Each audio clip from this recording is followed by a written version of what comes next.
Have you ever seen an innocent kid nearly lose everything, just because he wanted to play basketball? Malik was only 12 years old. His world was simple: school, friends, and his favorite game on the neighborhood court. But one evening, the sound of his bouncing ball didn't echo with joy, it triggered suspicion. From behind her blinds, a neighbor dialed 911. Her words were sharp: "There's a suspicious person outside." Moments later, police lights painted the street in red and blue.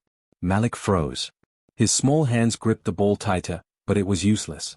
The officer stepped out, sizing him up, not as a child, but as a threat. "Hands where I can see them," he barked. Malik's voice trembled. I live here." But his words fell into the night like whispers swallowed by the sirens. Neighbors peeked through curtains, some filming, others just watching. No one intervened. Malik's heart pounded. His ball rolled away, but the officer's hand drifted dangerously close to his weapon. In that instant, a simple game nearly turned into tragedy. And then, headlights. Another car pulled up. Out stepped a woman in uniform, walking with authority. The officer straightened immediately. The neighbor leaned forward, curious. Malik blinked through tears, and then his jaw dropped. It was his mom. But not just his mom. The police chief. Her voice sliced through the air. "What's going on here?" she demanded.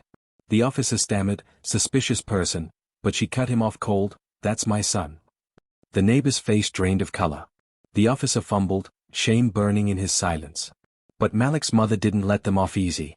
She turned to the woman who made the call. "You thought a boy with a basketball was a threat? You weaponized the police against a child. And if I hadn't been here tonight, would he even be alive?" The street went silent.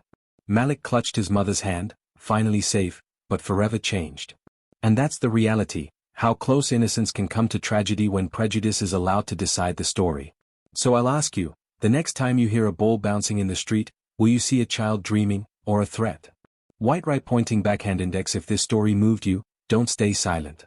Subscribe to Racism Talks for more powerful true stories that expose injustice and demand change. Like, comment, and share, because your voice matters.